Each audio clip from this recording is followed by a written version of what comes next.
Yes? Okay.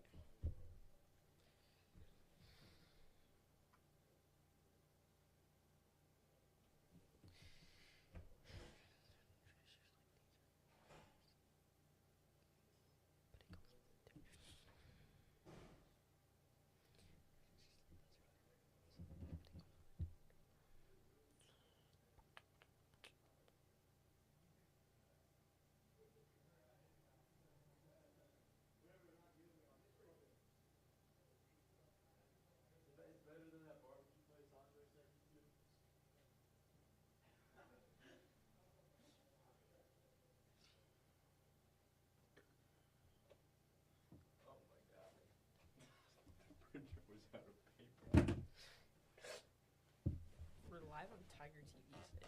Oh. Oh, Mike's okay.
Welcome into the KLSU Sports Tailgate Show, live here from the KLSU podcast room in Baton Rouge, Louisiana. I'm your host, Michael Poggi, alongside my fellow co-worker here, William Gilreath, and Tiger TV's own Kai Hamilton. Yo, how we doing on this beautiful Friday morning? Michael William, it feels great to be back with y'all today. Oh, it feels like it's been almost a year since we've done this show. So Yeah, much right? has happened, but it's good to be back and talking Tiger football. Yep, we are back in the football mode after a short little break, and a lot has happened. A lot has happened since we saw you guys last. Of course, as everyone knows, LSU has parted ways with head coach Brian Kelly, as well as offensive coordinator Joe Sloan and athletic director Scott Woodward. LSU has named Frank Wilson interim head coach, as well as Alex Atkins getting the offensive coordinator job for the Tigers. My first question to you is how do we feel about this situation from an LSU football standpoint and not, the fan in us? Mm-hmm. What is kind of your takeaway from this whole situation? Well, it certainly seems a little unique. Not unique to fire your coach, but unique to kind of fire them as quickly as LSU did. I don't necessarily believe it was the wrong decision. I think, a lot of people realized Brian Kelly was losing the support that he needed to build a sustainable program, and he just lost the belief of the people that, put up the money and make the decisions. Right. But overall, it was just kind of crazy to see how fast the whole situation unfolded. Well, transitions like these are never easy, but it comes with the territory when excellence is the standard and expectations are high. It's not about the wins or losses necessarily, but it's about the culture, it's about developing, and it's about really trusting the process. Yeah, I completely agree. I think it's one of those situations where it was just bound to happen, and it was almost time for LSU to kind of clean house. I think from a LSU football standpoint moving forward, I think it was the right move. I think in this day and age where college football's at right now with how many coaching jobs are available, I think it was the best decision. And, this is a team that now has nothing to lose. It's a 3-loss team, 3-loss SEC team that is going into Bryant-Denny with a lot of opportunity, you could say. So let's talk about tomorrow night. LSU goes on the road to take on number 4 ranked Alabama at 6:30 p.m. Saturday night. Alabama coming off a close win against South Carolina, coming back to win 29-22. As LSU is coming into this game with, like I said, absolutely nothing to lose. So let's jump right in. LSU offense versus the Bama defense. This LSU offense is going up against an Alabama defense that allows 18.3 points per game, which ranks 16th in the nation, while the Tigers only score 21.1 points per game, ranking 100th in the country. So what is the first step for Alex Atkins, Garrett Nussmeier, in this LSU offense to, get any form of success against a pretty good Bama defense? Well, it starts up front. These games are won in the trenches. Your offensive line has to play better than they have. They have to have their best game of the season, and that's a tough ask. I mean, this is a very good Alabama defense. Like we said, in your offensive line, they really haven't shown much improvement throughout the course of the season. The other big thing for them is they need to establish the run game, and Frank Wilson spoke on that a lot in the past 2 weeks, and, Alex Atkins was their run game coordinator prior to the promotion to interim offensive coordinator. So they are going to run the football a lot more. Expect Harlan Berry to get a lot more involved. I don't expect them to go away from him like they did against A&M. I think they'll once he finds his rhythm, they'll stick with him. But bottom line is these games are won and lost in the trenches. How many times have we watched an LSU Alabama game dating back to the 2010s, and you're just like, it was just such a mismatch. Right. Up front, 100%. LSU had no chance of winning. So if they want to pull off the upset, they have to play well as an offensive line. And when you're staring at an Alabama defense that's ranked 20, and then LSU at 100, that's a reality check. We want to look in at those, lean in on high passages and quick reads and tempo. You want to help Nussmeier really get in his rhythm, and we have to stabilize. And with our offense, we're going to have to play tough in the front line. Yeah, no, you're 100% right. I mean, this is an offensive line that has struggled all year, right? It's there's been issues from front all the way to the center to the tackles. Like there's been issues all the way around, and it's pushing those. It's moving the ball, and you're not able to move the ball without an offensive line. And like you said, that's that top 20 defense in the country in points per game, and an offense that has struggled to score the ball. It's a recipe for disaster. So in order for you to kind of change what that script has already been written for you, you have to do some things. So I think you're completely right on the offensive line, and I think you're completely right on Garrett Nussmeier. I think, this is one of his games where, you've kind of seen the tension between him and Coach Kelly, and now you have an opportunity, as the quarterback of the LSU Tigers to really go into Bryant-Denny and make a statement. Yeah. So the Tigers had bright spots in the first half of the A&M game, but just couldn't get it going in the second half. So things obviously need to change for LSU in order for things to be different for the Tigers. So what are some of those bright spots that this offense kind of brought to the table last week against Texas A&M or 2 weeks ago against Texas A&M that needs to continue? I'd say tempo and spacing. I mean, when LSU is really spreading out on the field and pushing the ball out, that's when they succeed the most, especially when Nussmeier, again, is back in that rhythm. We can really see him make decisive plays. But not just throwing, he has to learn how to use his legs. We know with him, he's kind of the one-dimensional player, but we can't have a one-trick pony here. He has to be more than just his arms, and he has to be very decisive on the passes that he makes. And I completely agree. And one thing that I'm very interested to see tomorrow is how much of a role does Michael Van Buren play? He's taken more first-team reps in the past 2 weeks of practice than he has his entire time at LSU. When he went in the A&M game, sure, it was against A&M's third stringers, but I really liked what I saw from him. Yes. And you saw him he had the mindset that you wanted to see from a quarterback. When he got sacked on that second or third play, he rallied his offensive line. He said, "Let's go. We got a job to do. We got to finish this game."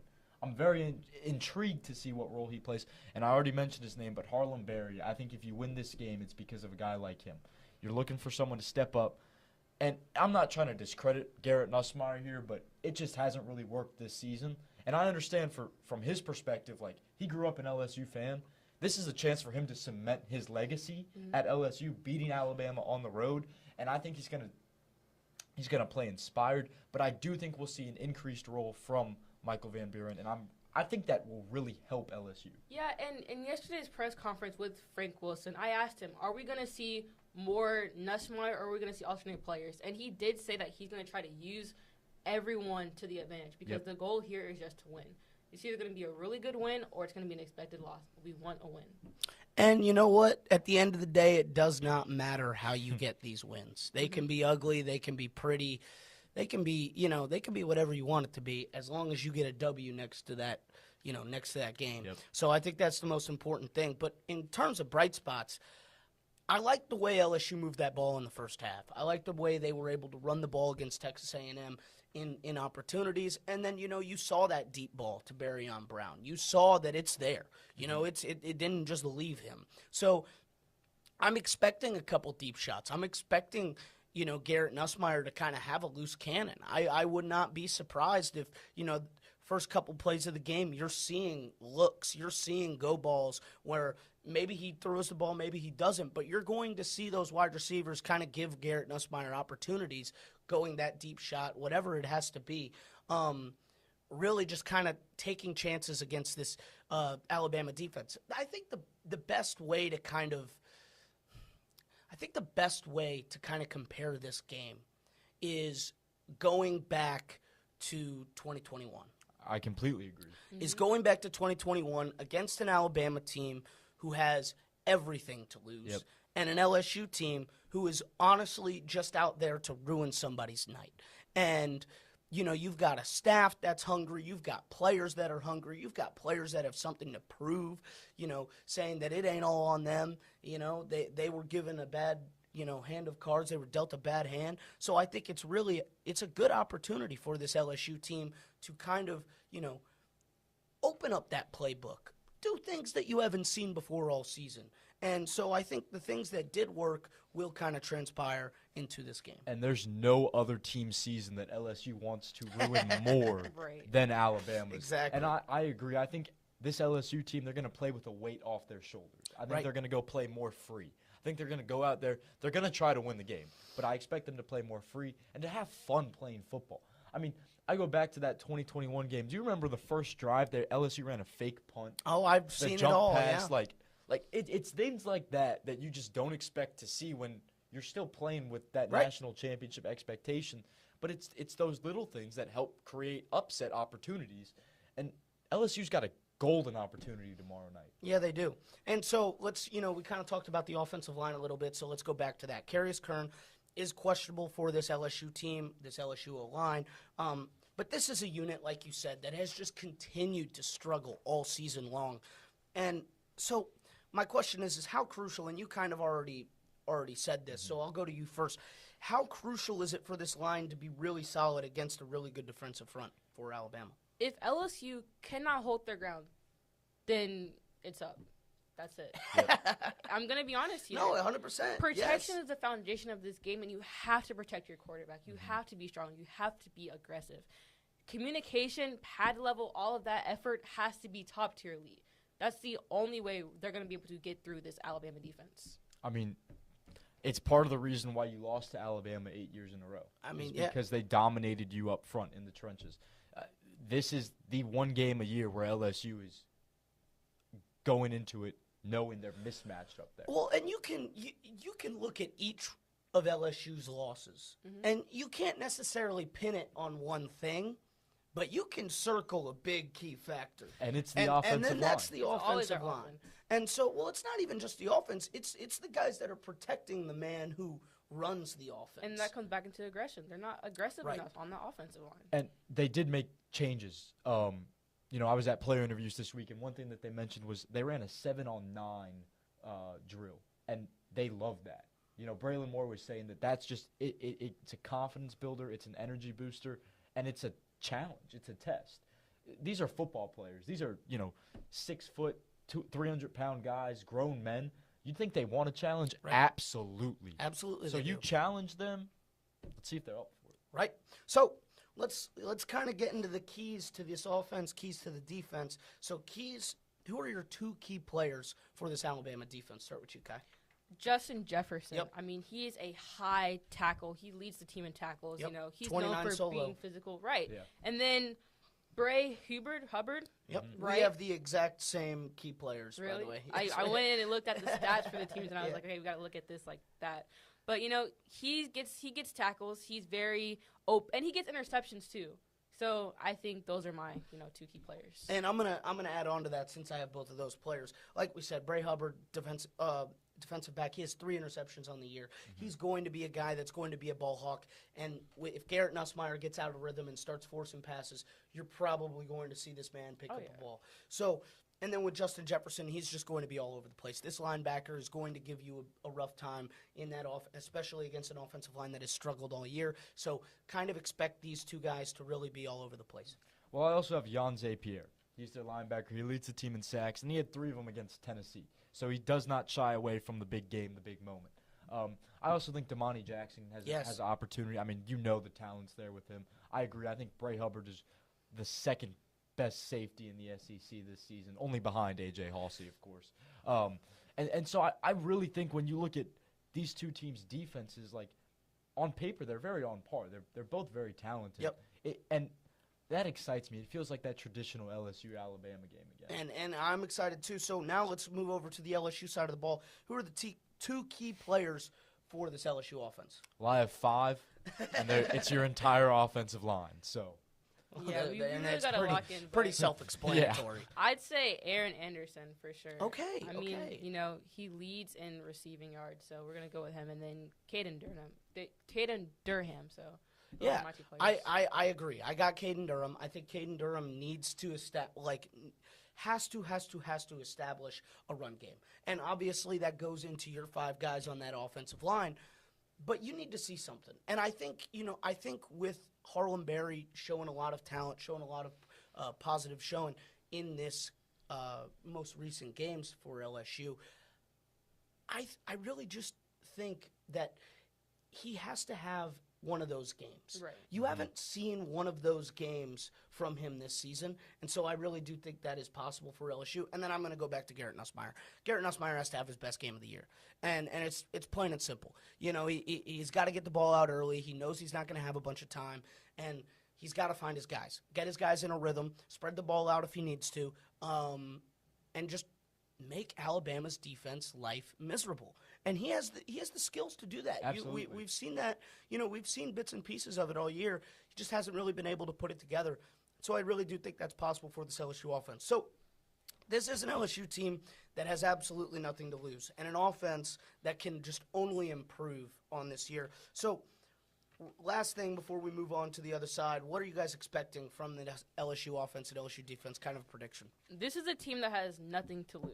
I want to see everything. I want to see trick plays. I want to see spreading the field. I want to see the long throws. I want to see the good passes. I want to see everything from this team because they have to put in everything in order to win this game. I just want to see them go out and play free. I mean, it feels like under Brian Kelly, LSU's offense has been so timid. Like, except that year Jaden won the Heisman, they've just been so timid. I feel like they've been holding it back a little bit. And I want to see them just go out, play free, play fun. I mean, and that's what the talent's there. Well, that's what I was going to say. About, though, exactly, and it sounds a little bit, corny, but go out there and have fun, man. Like, absolutely. For real. Like, I genuinely just go out there and enjoy playing the game because you're at a point in your, like, obviously you're playing for guys' jobs, you're playing for your future, you're playing, draft stock, all that stuff. You're also just playing to go out there and, like I've said 3 times already, ruin someone's night. And there's no better opportunity to go in there and Bryant-Denny on a night game, Saturday night, when they're playing all their music and you go up there and you just shut them down. There's nothing better than that, and especially from an offense that has just struggled. What am I expecting?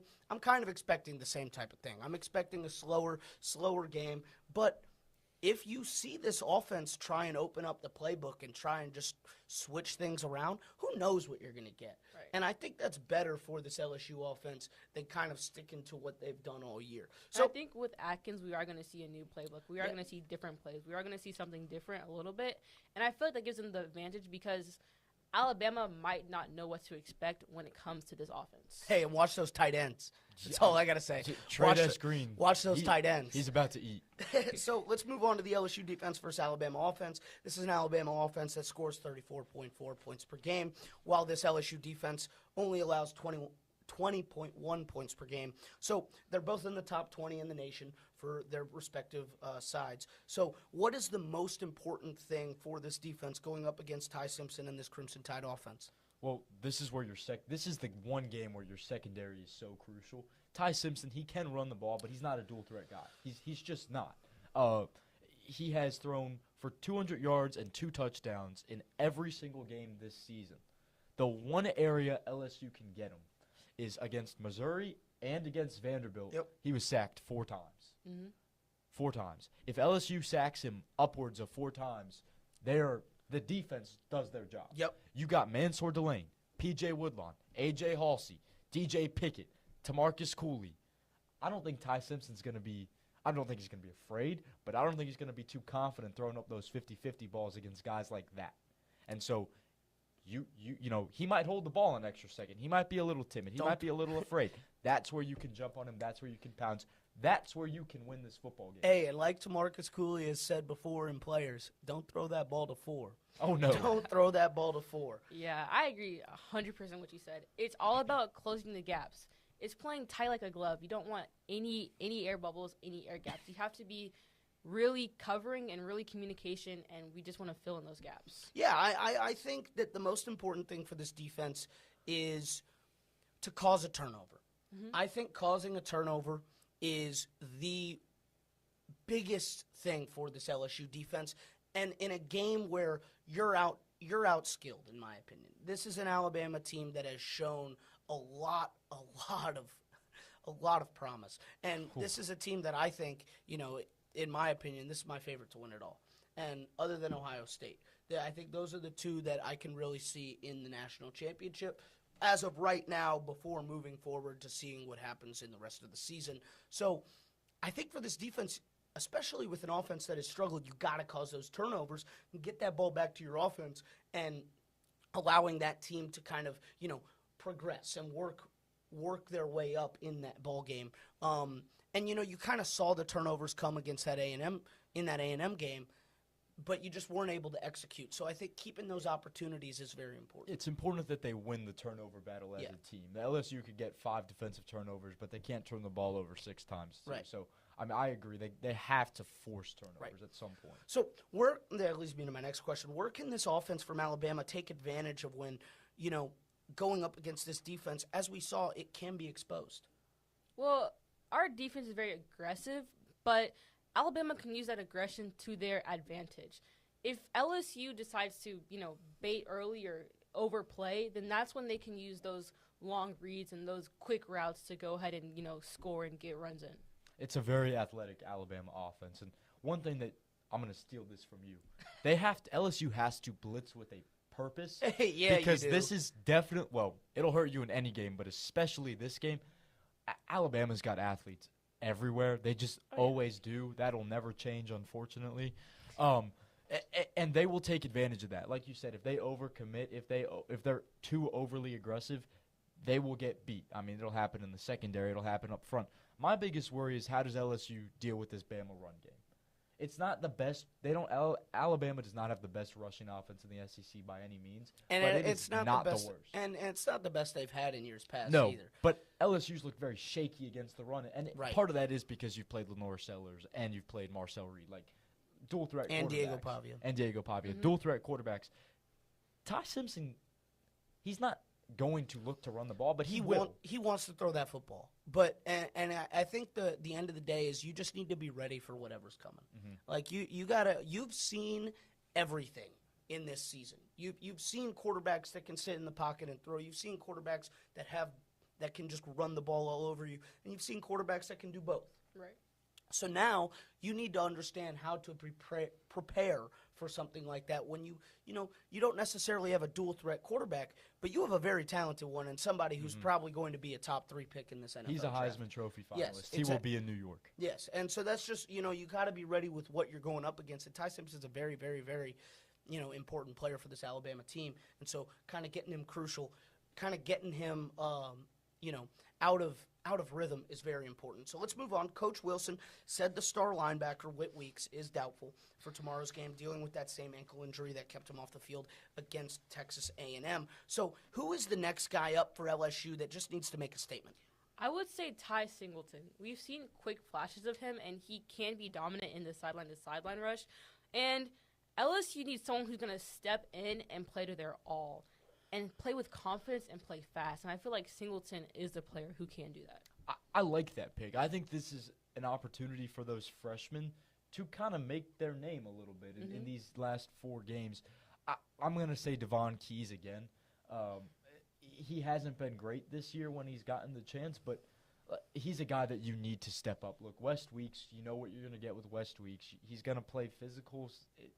It might work, it might not. You need your linebackers, especially when you lose one of the best in the country.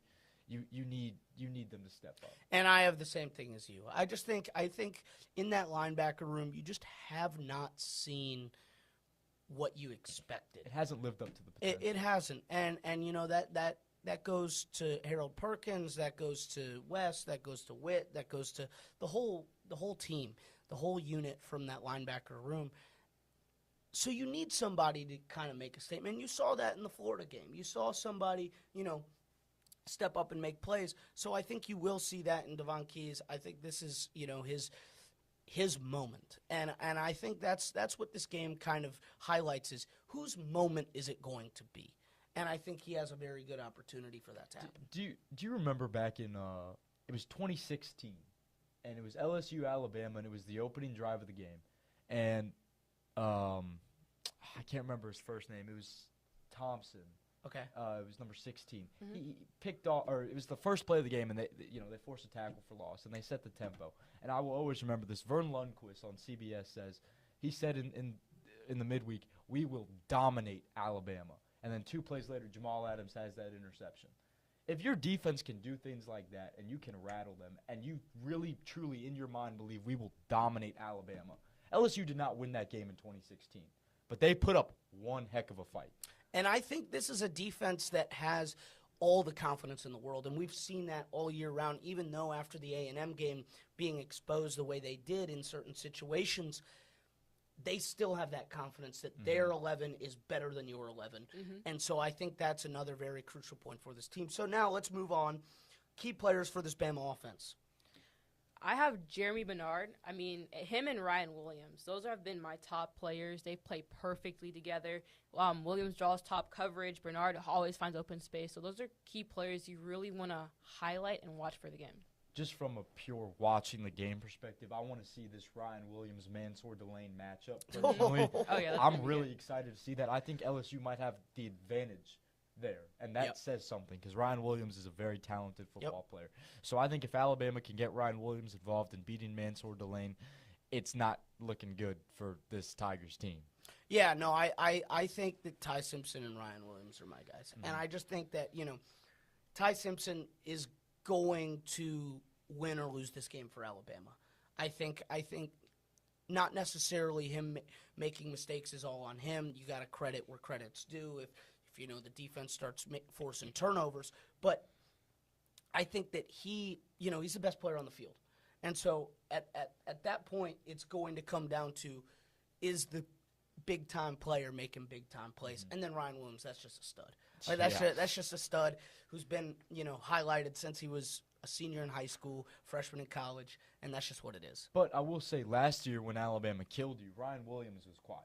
Right. I think he had 2 catches the whole game. Like, Ryan Williams didn't beat you last year. You can't let him beat you this year. So, very quickly, key players from this LSU defense. I'm going to say A.J. Halsey and Harold Perkins Jr. We know their game. We know how they can execute. We know they can finish. We know they can stop balls. It's going to be them. I have a feeling that P.J. Woodlawn goes out there tomorrow night, and I think he snags not 1, but 2 interceptions. Oh, we see it again. I think he snags 2 interceptions, right. and I think Ty Simpson gets a little rattled. All right, I like it. I think A.J. Hulsey's your guy. I mean, that is, like you said, that is the best safety in college football. And he's been incredible all season long. And then I got Wes Weeks. I think Wes Weeks is very, very key for this LSU defense in terms of making a statement, making your presence known, and then you could even throw Perk in there because you just need to see something from him. You just need to see what that number 7 means, and I think that's important. And it's guys like West Weeks, guys like A.J. Halsey, guys like Harold Perkins. They only have 4 opportunities left to play wearing an LSU football uniform. They only have 4 games left at LSU. It's on them to make the most of it, and they're gonna get what they want out of it. And this is where it matters. And West Weeks truly where it matters. Said that means something to him. Right. He has only 4 guaranteed opportunities left. And for him, it's not only how does he perform, but it's a chance to set a standard. Braylon Moore said this as well. Mansour Delane said this as well. Set a standard for those younger guys. I mean, Braylon Moore and Mansour Delane, they're transfers. So if they can set a standard by beating Alabama tomorrow night, I would love to see that. All right, let's move into game picks really quickly. First things first, number 3, Texas A&M at number 19, Missouri. Texas undefeated. I got to go with Texas. Yeah, that A&M team is – they're scary. Yeah, we'll roll with the Aggies. It's just, you got so much talent, you got so many pieces, so many opportunities for this A&M team, and just going into Death Valley, going into Tiger Stadium, with a lot of odds against you, to be honest, and you're just not able to pull it through, and just suck the life out of a crowd like they were able to do. So I'm going to go with the Aggies. Next up, BYU, number 8 in the country, at number 9, Texas Tech. I've got Texas Tech, they get the at-home advantage, and their offense have been pretty explosive. Give me the Red Raiders at home. My cousin goes there, so. Well, I'll go with the Fighting Mormons. I'll go with BYU. Give me the Cougars. I think that team, is good. I underestimated them in the beginning of the season, and I underestimated them a couple weeks ago. So I really just think that, they're going to keep showing that talent. So lastly, number 2, Indiana at Penn State. I got Indiana, but I think Penn State keeps it close. Maybe, but Indiana's really good. Okay, I think Penn State can pull up the upset. I'm just saying I'm going to pick them. I think they're going to win the game. That's a good pick. But not so fast. Give me the Hoosiers. Give me the Hoosiers. Give me the Hoosiers. I think Indiana is showing everybody that they are the number 2 team in the country and to not overlook them. And Cignetti just knows what he's doing. And it's just one of them things. I do think Penn State will play for something, though. Yeah, I do as well. But last thing, big one, LSU on the road versus number 4 Alabama. Who y'all got? This will be either the greatest win in LSU history or an expected loss. But I've got LSU winning in a close game, 34-31. Look, they've got nothing to lose tomorrow. Alabama has everything to lose. You don't want to play an inspired LSU team. With that being said, I think they come up just a little bit short. I think Alabama wins, and it breaks my heart to say that. Yeah, it breaks mine as well. I can't believe I'm doing this, but I'm going to go with the Crimson Tide. Yeah. I do think spread's 10 points. I think LSU has an opportunity to really cover the spread, make it a 3-point ball game, but I just think Alabama is too talented, too good, and they have so much more to play for, and they just have so much more on the line. I just don't, in a way where they almost lost that game to South Carolina 2 weeks ago, and they're able to pull it out on the road. It just shows what kind of grit this team has. So I'm going to go with Alabama. Prove us wrong. Prove us wrong. But that's going to do it for us here today in the KLSU studio for another episode of the KLSU Tailgate Show. Thank you, everybody, for joining us today on this fine Friday evening. And thank you to Will and Kai, as always, for joining me. I'm Michael Poggi, and this has been the KLSU Sports Tailgate Show.